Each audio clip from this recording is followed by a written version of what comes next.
Chapter 1. Most people think working the night shift at a laundromat would be boring. But let me tell you something, Seoul never really sleeps, and neither do the strange things that happen when the sun goes down.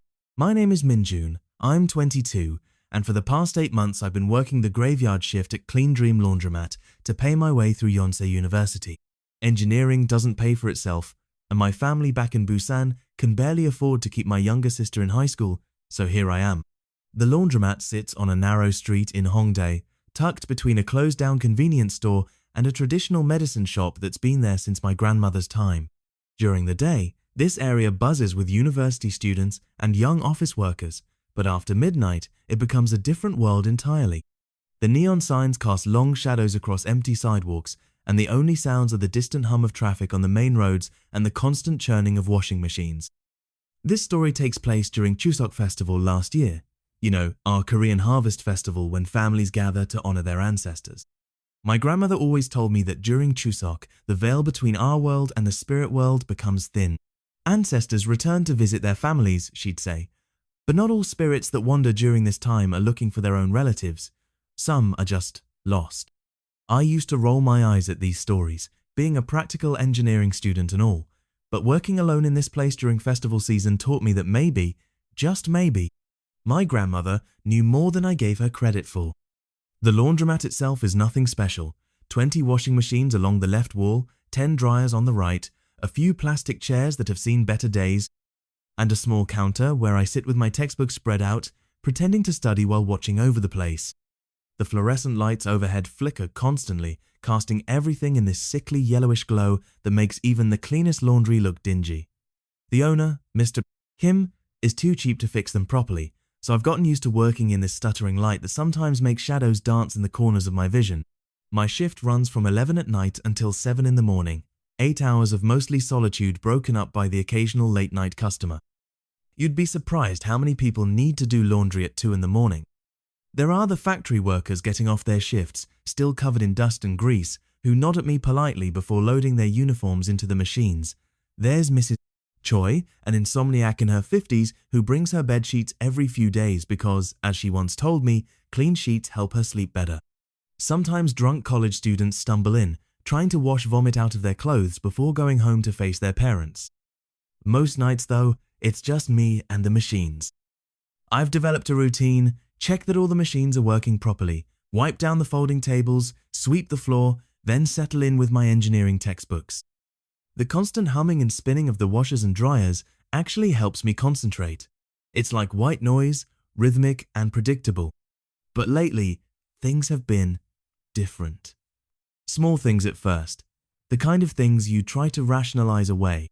Machines would stop mid-cycle for no reason, even though they were working perfectly fine. I'd restart them and they'd run normally for the rest of the cycle. Sometimes I'd feel this sudden drop in temperature, like someone had opened a freezer door behind me, but when I'd turn around, nothing would be there. The worst part was this feeling of being watched. You know that prickly sensation on the back of your neck when someone's staring at you? I'd get that constantly, especially around 2 or 3 in the morning. I told myself it was just the stress of midterm exams getting to me. Engineering courses are brutal, and I was pulling 18-hour days between classes and work.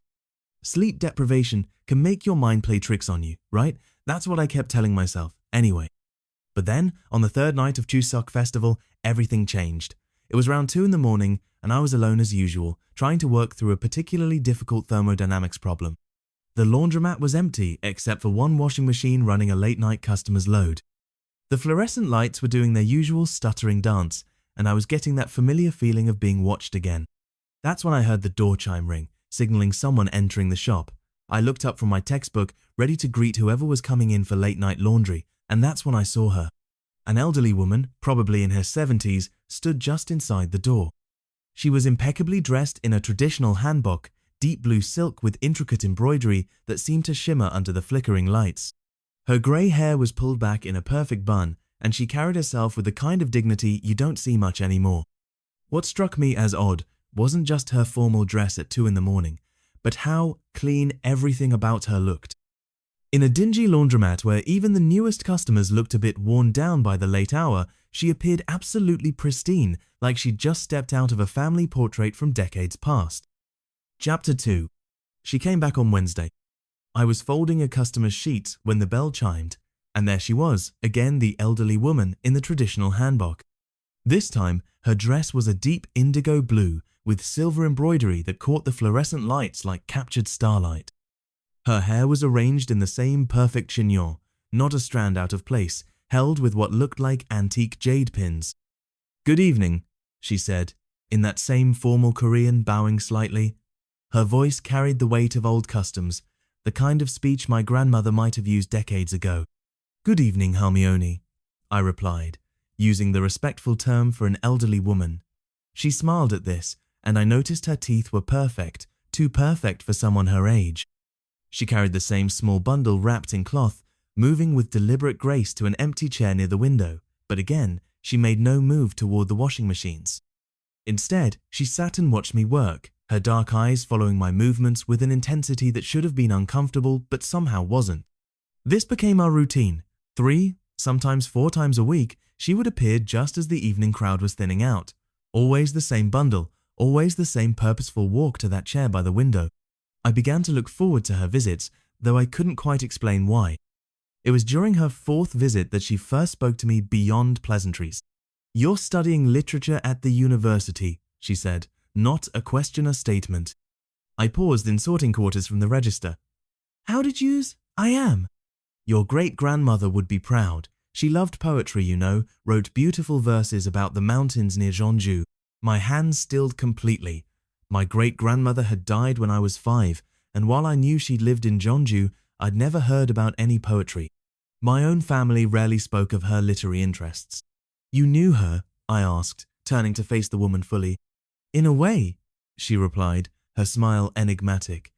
"Tell me, child, what troubles you about your upcoming exams?"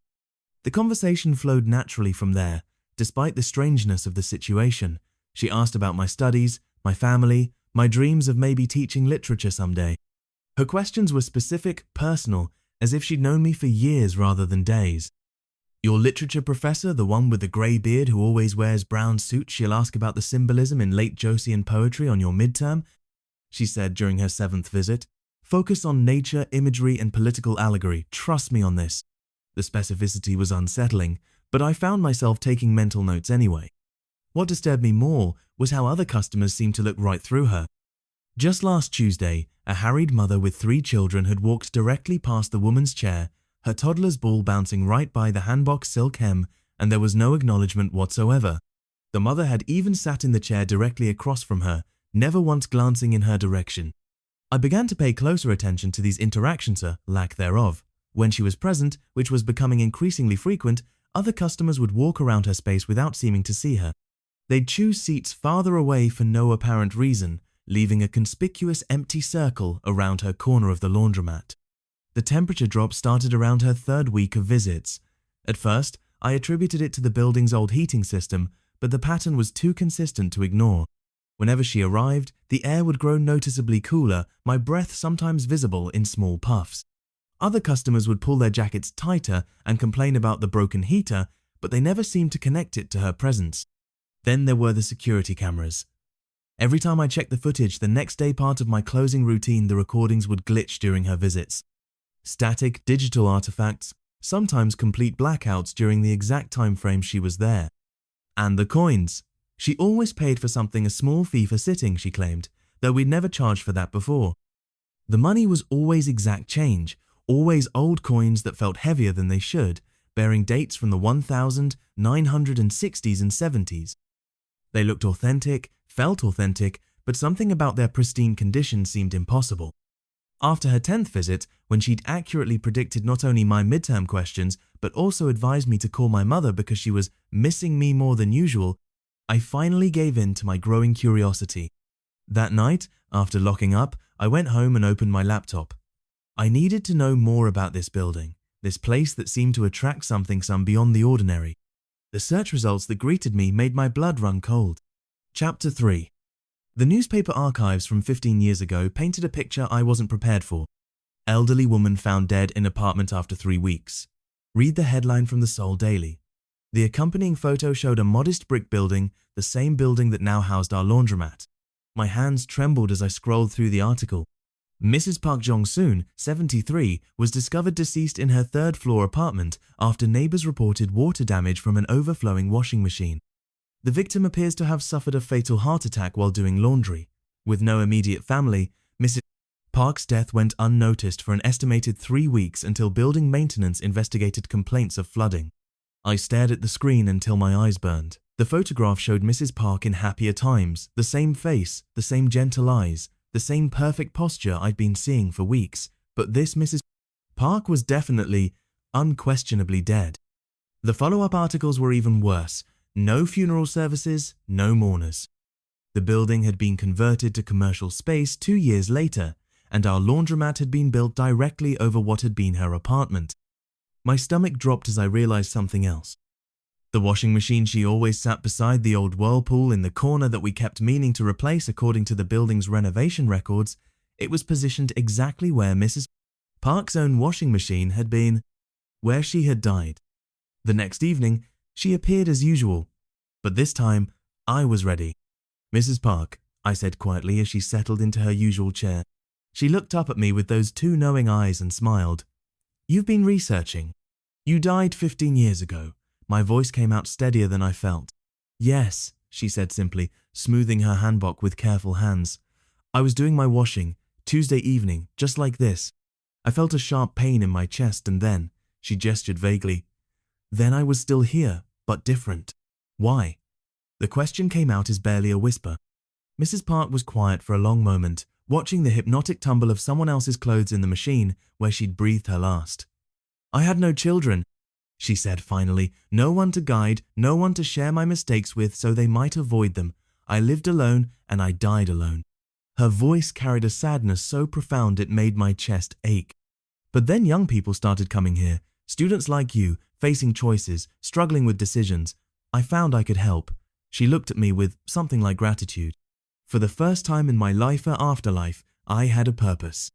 The other customers, they can't see you. No. Only those who need guidance seem able to perceive me. Usually, it's brief a moment of clarity, a sudden insight, a change in perspective they attribute to their own intuition." She paused. "You're the first who's maintained awareness for so long." The implications hit me like ice water.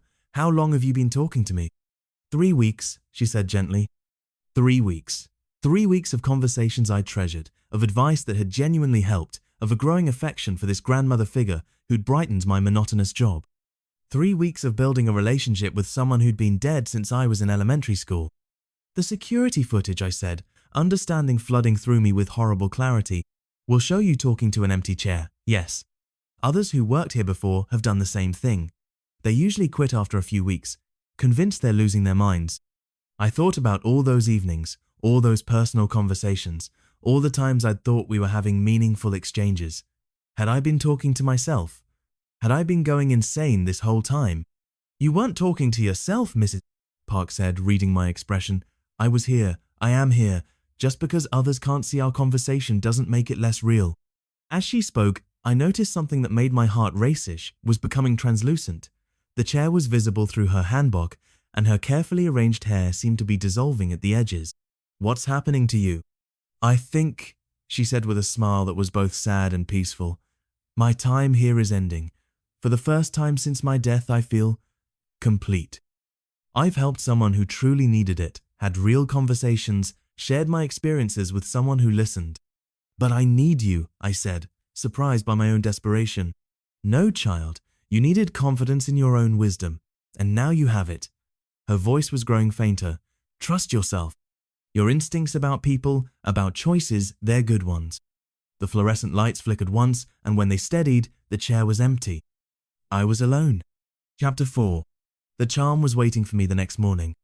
I found it placed carefully on the counter beside the registera, small jade pendant carved with traditional symbols for protection and academic success suspended from a red silk cord. It was warm to the touch despite the morning chill and undeniably real. When I picked it up, I could smell the faint scent of jasmine tea and old books. Tucked beneath it was a note written in elegant Korean calligraphy. "For listening to an old woman's stories, may your path be filled with wisdom and kindness. Mrs. Park Jong, soon." I wore the charm every day after that, and Mrs. Park's predictions began coming true with unsettling accuracy. The literature exam questions she'd mentioned appeared word for word. The call to my mother she'd suggested came at the exact moment my mother was feeling particularly lonely. Her advice about switching advisors led me to Professor Kim, who would become my mentor for the rest of my academic career. But the charm wasn't enough. I needed to know more about who Mrs. Park had been in life. My research took me to the neighborhood where the old apartment building had stood. I spoke with elderly residents who remembered her, visited the local library where she'd volunteered, tracked down former colleagues from the elementary school where she'd taught for 37 years. The picture that emerged was heartbreaking in its beauty. Mrs. Park had been beloved by hundreds of students over her career. She stayed after school every day to help children with their homework. One former colleague told me, even kids who weren't in her class would come to her with their problems. She had this way of really listening, you know. She'd never married, dedicating herself entirely to education. Her small apartment had been filled with thank you letters from former students, their graduation photos, wedding invitations she'd saved for decades. She'd attended as many life milestones as she could: graduations, weddings, even naming ceremonies for their children. She used to say teaching was about planting seeds you might never see grow, another teacher remembered. But she was wrong about that. She saw plenty of her seeds bloom. Understanding her background made everything clear.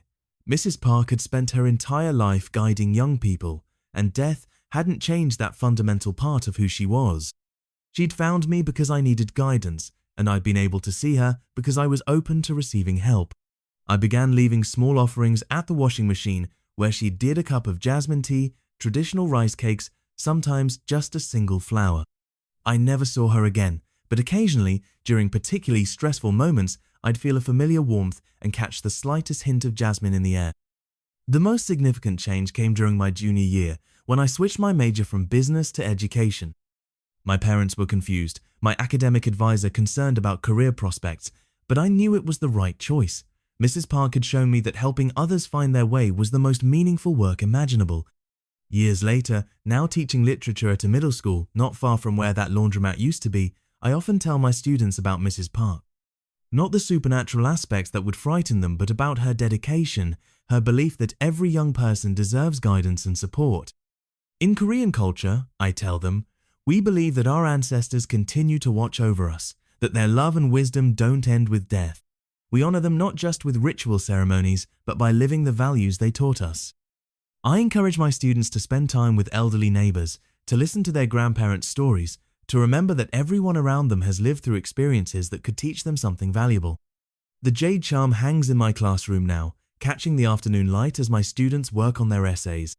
Sometimes, when a particularly struggling student finally grasps a difficult concept or finds the confidence to share their writing aloud, I touch the pendant and smile.